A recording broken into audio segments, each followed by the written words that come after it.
नमस्कार, मैं हूं चंद्रभान सिंह भदौरिया और आप देख रहे हैं सीबी लाइव। मैं इस समय गुजरात के दाहोद शहर में हूं। वो दाहोद शहर जहां से गुजरात के चुनाव की शुरुआत हो रही है। 20 अप्रैल को यहां पे प्रधानमंत्री नरेंद्र मोदी आ रहे हैं।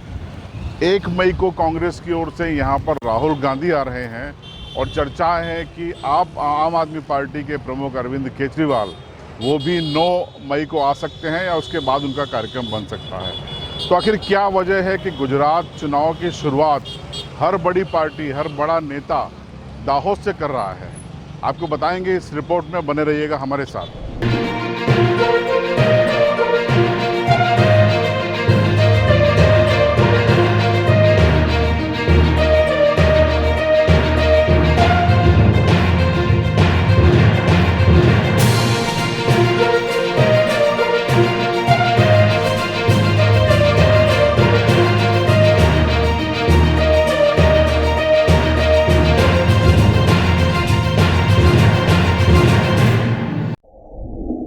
तो गुजरात चुनाव में दाहोद की अहमियत को समझाने के पहले मैं आपको गुजरात के चुनावी समीकरण और उनकी सीटों की संख्या को बताऊंगा।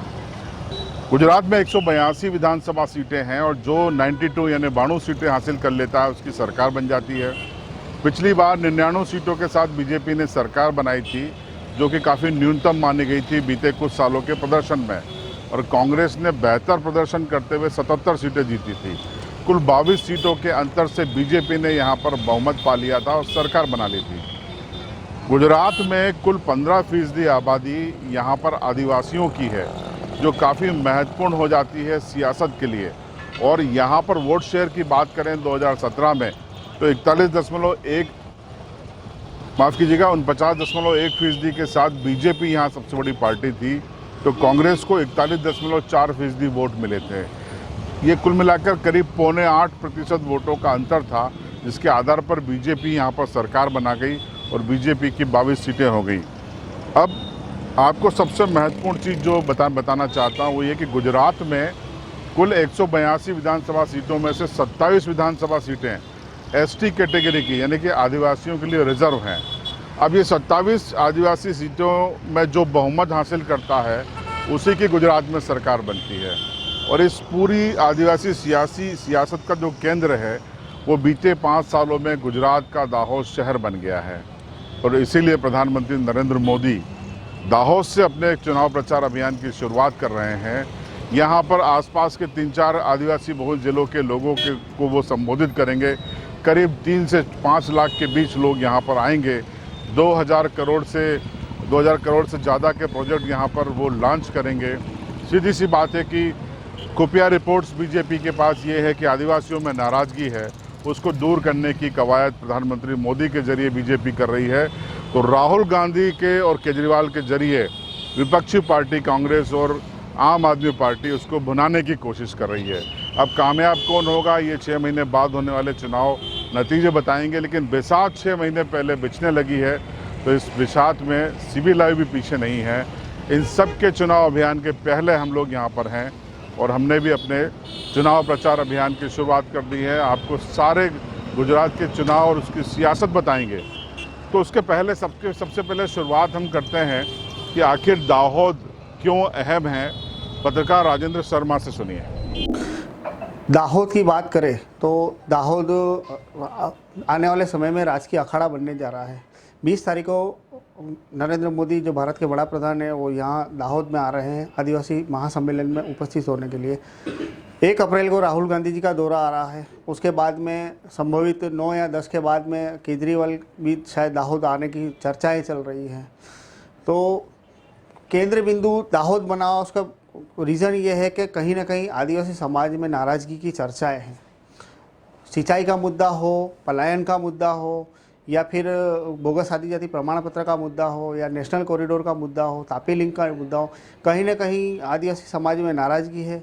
उस नाराज़गी को बीजेपी मनाने की कोशिश में है, वहीं कांग्रेस भुनाने की कोशिश में है, आम आदमी पार्टी भी भुनाने की कोशिश में है। इसलिए केंद्र बना हुआ है दाहोद। आने वाले समय में इलेक्शन जो है 5 से 6 महीने के बाद में है, तो सभी पार्टियों का प्रयास यही रहेगा, भाजपा का प्रयास यही रहेगा कि वो कहीं ना कहीं अपना जो वोट शेयर है वो कहीं गुमा ना बैठे। और उसी बात को अगर कांग्रेस अगर आप और आम आदमी पार्टी की बात करें तो वो इस मुद्दे को भुनाने की कोशिश करेगा। तो आपने सुना कि क्या मुद्दे हैं जिनको लेकर बीजेपी से थोड़ी नाराज़गी है और जिसको कांग्रेस भुनाने की कोशिश में है, और दाहोद क्यों अहम हो गया है बीजेपी, कांग्रेस और आम आदमी पार्टी के लिए। चेतल कोठारी एक और पत्रकार हैं दाहोद के, अच्छे जानकार हैं सियासत के, उनका भी बयान सुनिए। आपको बता दूं कि जब तक इंदिरा गांधी कांग्रेस में थी तब तक ऐसा कहा जाता था कि दाहोद सीट जो जीतता है उसकी सरकार केंद्र में बैठती है। तो कुल मिला के दाहोद के हमारे आदिवासी अंचल के आदिवासी कांग्रेस के साथ जाते थे। पर पिछले कई वर्षों से जो आदिवासियों की भाजपा की तरफ की जो नाराज़गी थी वो दूर करने के लिए भाजपा ने पूरा कॉन्सेंट्रेशन इस इलाके में कर दिया था। उनकी योजना है तो जो आदिवासी मतदार थे वो भाजपा की तरफ खींचे आ रहे हैं। और सभी राजकीय पार्टियों को ऐसा लगता है ये एक अनटच एरिया है आदिवासी का। पूरे भारतवर्ष में जाएंगे तो कहीं उनके क्षेत्रीय पार्टी या क्षेत्रीय लोगों का प्रभाव रहता है। ये सिर्फ दाहोद ही ऐसा विस्तार है कि जहाँ पर कोई ऐसा प्रभाव नहीं है, न कोई बड़ा नक्सलवाद है। इसके लिए सभी राजकीय पार्टी ये अंचल पे आके उनका कॉन्सेंट्रेटर यहाँ करके यहीं से शुरुआत करते हैं। अगर ये सीट मिल गई, गुजरात का आदिवासी अंचल हाथ में आ गया तो गुजरात हाथ में आ गया, ऐसी एक कहावत है।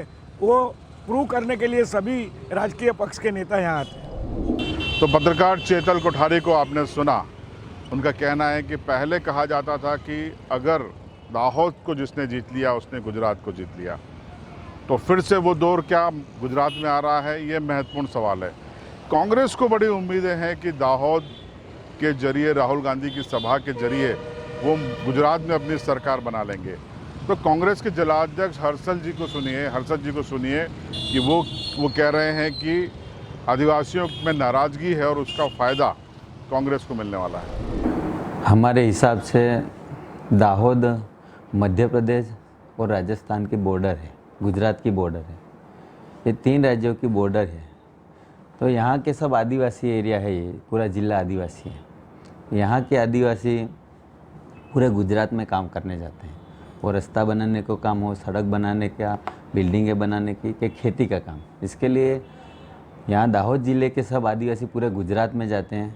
मध्य प्रदेश के आदिवासी दाहोद में आते हैं, दाहोद के आदिवासी राजस्थान में जाते हैं। यानी 3 स्टेट के सब आदिवासी एक दूसरे से मिले हुए हैं, आमने सामने व्यापार चलता है, ये चलता है। इसके लिए यहाँ की राजनीति पूरे राज्य में और 3 स्टेटों में घूमती है। इसके लिए ये दाहोद ज़िला राजनीति के क्षेत्र में बहुत ज़रूरी है। भाजपा सरकार ने जो कानून लाए उसमें ऐसे कानून लाए कि एक यहाँ हमारा कॉरिडोर निकल रहा है दिल्ली मुंबई हाईवे का। ये हमारे दाहोद ज़िले में 34 गांव को असर करता है। तो यहाँ आदिवासियों की ज़मीन जा रही है, आदिवासियों की ज़मीन में से निकाल रहे हैं और उसकी पूरे जो बाज़ार वैल्यू के हिसाब से वो उनका भाव नहीं दे रही भाजपा सरकार, और ज़बरदस्ती छीन रही है। उसके जो ज़मीन छीन रही है उसके बदले ज़मीन भी नहीं दे रही। दूसरा, यहाँ सब आदिवासी एरियो में डैम बने हैं बड़े बड़े, तो यहाँ से सैकड़ों किलोमीटर पानी ले जाती है भाजपा सरकार, पर यहाँ के आदिवासियों को खेती के लिए पानी नहीं दे रही। एक रोजगारी का मुद्दा है, दूसरा खेती के लिए पानी का, ये दूसरा है राज्यों में या दूसरे शहरों में माइग्रेशन हो रहा है वो, और चौथा शिक्षण का है कि गांव-गांव में जो प्राथमिक स्कूलें हैं बनी हुई है उसको भी भाजपा सरकार बंद करी। 6,000 स्कूलें बंद कर दी और आने वाले 5-10 सालों में लगभग 50,000 दूसरी स्कूलें बंद करना चाहती है भाजपा सरकार। राहुल जी का दौरा 1 मई को है, गुजरात स्थापना दिवस है, वो हम यहाँ दाहोद ज़िले में मनाने वाले हैं। और दूसरा, आदिवासियों की हितों की बातें हैं उसमें, जैसे कॉरिडोर, उसके बाजू में ही गवर्नमेंट की जगह है, फॉरेस्ट की जगह, उसमें से निकाला जाए, आदिवासियों को अच्छी स्वास्थ्य सेवाएं दी जाए, आदिवासियों को अच्छी शिक्षण सेवाएं दी जाए, आदिवासियों को स्थानिक नौकरियां दी जाए, ये आदिवासियों को खेती के लिए पानी दिया जाए, ये सब बहुत सारे मुद्दे हैं। कांग्रेस के इन दावों के बीच में दावे आम आदमी पार्टी के भी हैं। आम आदमी पार्टी को उम्मीद है कि जिस तरीके से देश भर में अलग अलग जगहों पर कांग्रेस कमज़ोर हो रही है और उसकी जगह आम आदमी पार्टी भर रही है, खासकर पंजाब उसका उदाहरण है, तो उनको उम्मीद है कि गुजरात भी इस बार आम आदमी पार्टी को हाथों हाथ लेगा और पूरी सरकार सौंप देगा। आम आदमी पार्टी के जिलाध्यक्ष को भी सुनिए उनका दावा क्या है और वो क्या सोचते हैं इलाके के मुद्दे के बारे में। जी सर, नमस्कार। ख़ास तौर पे सबसे बड़ी जो बातें हैं, मोदी जी आ रहे हैं 20 तारीख को, 1 मई को आ रहे हैं राहुल गांधी जी। मोदी जी और कांग्रेस यानी बीजेपी और कांग्रेस सालों से इस देश पे राज कर रहे हैं। गुजरात पे पिछले 27 साल से बीजेपी का शासन है। उससे पहले कांग्रेस का भी शासन था, कभी कभी दूसरी पार्टियों ने भी शासन किया है। पर इन 27 सालों में बीजेपी ने जो राज किया और उससे पहले आदिवासी समाज और आदिवासी बहुमूल्य इलाकों में जो कुछ भी डेवलपमेंट होना चाहिए था, जिस गति से होना चाहिए था, वो कहीं ना कहीं छूट गया है। ऐसा नहीं है कि डेवलपमेंट नहीं हुआ है, पर जिस तरीके से होना चाहिए था, जो गति से होना चाहिए था, वो बिल्कुल भी नहीं हुआ। आदिवासी समाज के नाम पे जितनी भी योजनाएं या ग्रांट या जो कुछ भी था, वो बना ज़रूर है, पर वो आदिवासी समाज को कुछ नहीं मिला है उससे। इतने सालों के शासन के बाद भी भाजपा हो या कांग्रेस हो, आदिवासी समाज को बिल्कुल ही इन्होंने निगलेक्ट किया है, उनके लिए कुछ काम नहीं हुआ है। इसलिए अभी राहुल गांधी, नरेंद्र मोदी, उन सबको यहाँ आना पड़ रहा है, क्योंकि उनको पता चल चुका है कि इन इलाकों में से उनकी जो सीटें थी वो हार रहे हैं। इलेक्शन में उनको बहुत बड़ा फटका लगने वाला है, इसलिए वो दाहोद से शुरू कर रहे हैं। वापस से वो आदिवासी समाज को कुछ ना कुछ बरगला के, उल्टी सुल्टी बातें बना के वापस से उनको, वो क्या कहते हैं, चीटिंग कर रहे हैं उनके साथ, इसीलिए वो वापस यहाँ आ रहे हैं। गुजरात के दाहोद जिले में आदिवासियों की आबादी 80% से ज़्यादा है। जाहिर सी बात है कि 80% से ज़्यादा उनके वोटर भी हैं। पड़ोस के पंचमहल से लेकर छोटा उदयपुर जिले भी आदिवासियों से बड़ी संख्या में वहाँ पर आदिवासी वोटर हैं। तो ऐसे में आदिवासियों के मुद्दे काफ़ी महत्वपूर्ण हो जाते हैं।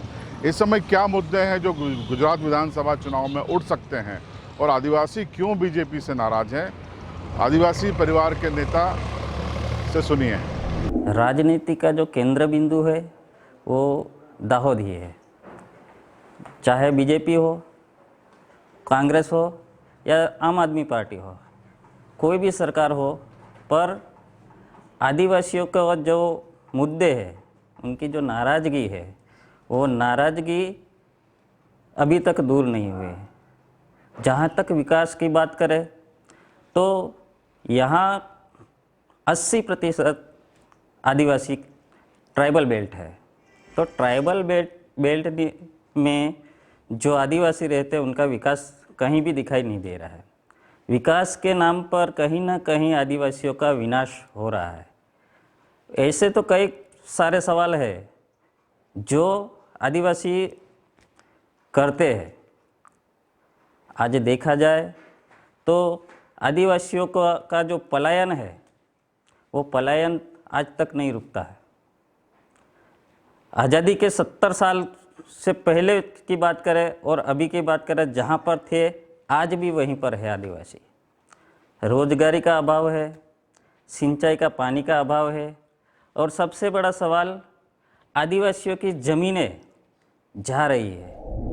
कांग्रेस और आम आदमी पार्टी को आदिवासियों की नाराज़गी से उम्मीद है। उनको लगता है कि उनकी नाराज़गी उनको सत्ता में बैठा देगी, लेकिन बीजेपी ऐसा नहीं सोचती। बीजेपी को लगता है कि जिस तरीके से प्रधानमंत्री मोदी की योजनाएं ज़मीन पर उतरी हैं और गुजरात सरकार ने आदिवासियों के लिए काम किया है, इसलिए उसका फल उनको मिलेगा और चेहरा प्रधानमंत्री मोदी का है, इसलिए उनको सीधा फ़ायदा होगा। प्रधानमंत्री मोदी दाहोद से ही चुनाव अभियान की शुरुआत कर रहे हैं। इस मुद्दे पर और बीजेपी की संभावनाओं पर शंकर भाई अमलियार, जो कि जिलाध्यक्ष हैं दाहोद बीजेपी के, उनका कहना भी सुनिए। हम तो हमारी गुजरात की भूमि से वो नरेंद्र भाई वहाँ से शुरुआत कर रहा है इलेक्शन, लेकिन दूसरी पार्टी वो आप है, वो कांग्रेस वाले लोग हैं, क्या भूमिका से वहाँ कर रहे हैं पता नहीं, लेकिन सुना है कि वो आने वाले हैं। 1 तारीख को राहुल गांधी आने वाले हैं, 9 तारीख को केजरीवाल आने वाले हैं, लेकिन हमारी सरकार और नरेंद्र भाई वो हमारे आदिवासी भलाई के लिए अनेक योजना लेके आ रहा है। आदिवासी हम पहले नहीं थे, लेकिन करीबन नरेंद्र भाई आए गुजरात में, तब से वो भारतीय जनता पार्टी के साथ है। वो नरेंद्र भाई आदिवासी की चिंता, समाज की चिंता करके वो हमारा उत्थान किया नरेंद्र भाई ने। इसीलिए पूरी उमरगाम से अंबारी तक आदिवासी पट्टी है, वो हमारी जो कास्ट रहती है वो सब नरेंद्र भाई और भारतीय जनता पार्टी के साथ ही है। तो अपनी इस रिपोर्ट में हमने आपको बताया कि दाहोद कैसे सियासत का अखाड़ा बनने जा रहा है और दाहोद के जरिए गांधीनगर को जीतने की कवायद में हर पार्टी लगी हुई है, चाहे वो केजरीवाल की आम आदमी पार्टी हो, कांग्रेस हो या बीजेपी हो। कामयाबी किसको मिलेगी ये नतीजे बताएंगे।